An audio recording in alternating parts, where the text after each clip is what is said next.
రాష్ట్ర వ్యాప్తంగా మున్సిపల్ కార్మికులందరూ కూడా సమ్మెబాట పట్టి రోజులు నడుస్తున్నా సరే ఇవాళ రాష్ట్ర ముఖ్యమంత్రి గారికి చలనం లేకపోవడం అత్యంత దుర్మార్గం. ఇవాళ మున్సిపల్ కార్మికులు చేస్తున్నటువంటి సమ్మె మేమేమి కావాలని చేసేది కాదు. ముఖ్యమంత్రి గారు ఈ రాష్ట్ర ప్రభుత్వమే కార్మికుల సమ్మె దిగేంత వరకు సమస్యను తాత్సారం చేశారు.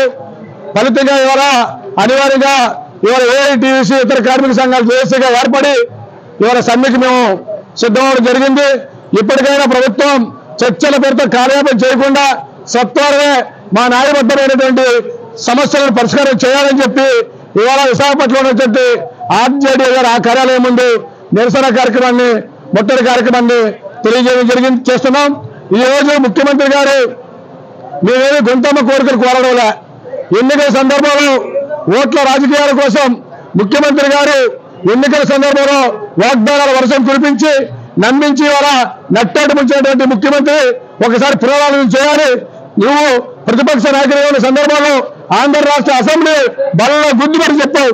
కాంట్రాక్ట్ అవుట్సోర్సింగ్ కార్మికులు అవన్నీ ఉన్నావు, థర్డ్ పార్టీ కాంట్రాక్టులు దోచుకుంటున్నారు కాంట్రాక్ట్ శ్రమని చెప్పిన పెద్ద మనిషి ఈ వారం అధికారంలో వచ్చి 4 నెలలకు వేస్తే అడుగుగా ముందుకేకపోవడం కాంట్రాక్ట్ కార్మికులు ఎందుకు ఎగరొచ్చాలని చెప్పి కూడా ఏఐటీసీగా మేము డిమాండ్ ప్రశ్నిస్తా ఉన్నాం.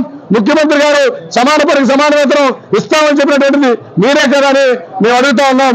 ఇవాళ మసిబుసి మారడిగా చేసేటట్టు కాంట్రాక్ట్ థర్డ్ పార్టీలు క్లాప్ పేరుతోని లేదా ఇతరతర పేర్లతోనే ఆపుకోసని ఇవాళ కాంట్రాక్టులు తీసుకొచ్చి మరోసారి దోపిడీకి మారుమార్గంలో దోపిడీకి జగన్మోహన్ రెడ్డి గారు ప్రయత్నం చేస్తూ ఉన్నారు. కాంట్రాక్ట్ కార్మికులు రెగ్యులర్ చేయకుండా తాత్సారం చేస్తూ ఉన్నారు. సమదోపిడీకి గురవుతున్నటువంటి శ్రమజీవులందరూ సమ్మెబాటు పెట్టారు. ఈ రోజు ముఖ్యమంత్రి గారు ఇంకా అహంకారం పోతా ఉన్నాడు. దీనివల్ల చాలా తీవ్రమైన ఇబ్బందులు గురవుతాయి.